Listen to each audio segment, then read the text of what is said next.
11 mothers who were sentenced for non-violent offences excluding trafficking in persons and narcotics are set to be home for the holidays. This is to be an annual undertaking of President David Granger. Additionally, young persons convicted for non-violent offences will be pardoned by the President annually on the occasion of independence. The decisions are what the President terms actions of compassion, something he noted he is entitled to. Repeatedly that young persons belong in college and school and university, not in jail.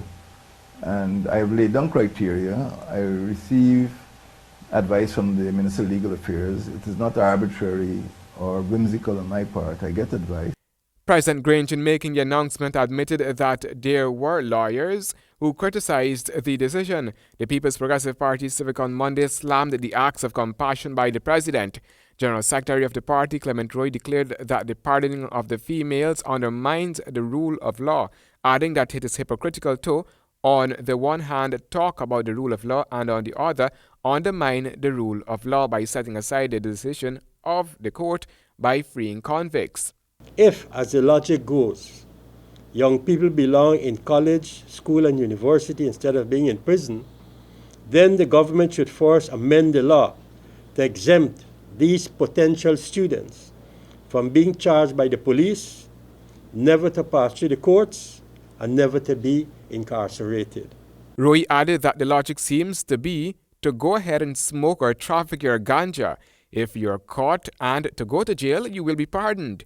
The pardoning of first-time offenders like cell phone thieves is not making the PPPC happy. A young person, having successfully left college, university, or school, joins the world of work for the first time, makes sacrifices, saves money, and buys a Samsung Galaxy for $41,000 or a Samsung Galaxy for $95,000, only to have it snatched or stolen from them by a thief who is eventually caught and sentenced to prison. According to Granger's logic and intention, that thief can look forward to being one of the beneficiaries who will be pardoned. What manner of justice is this? Taking chances by pardoning criminals is a risky proposition and undertaken. It is fraught with grave implications for the criminal justice system, the penal system, and society on a whole, the PPPC General Secretary added. There are several cases where persons have for years been trafficking narcotics or involved in illegally renting or selling guns and or ammunition, but were never caught.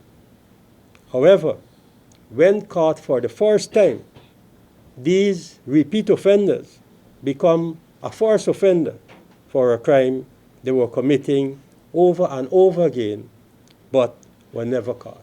Under the PPPC administration, presidential pardon was not abused, as in the case of the present administration, according to Roy. He added that this does not mean that the PPPC presidents were not compassionate. On the contrary, their compassion was more weighed in favor of the victims and upholding the rule of law.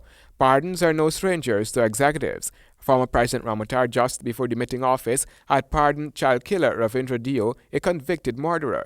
It was a decision that the former president would later say that he regretted, following outcries from the dead child's families and the populace. Handel Duncan H, GP Nightly News.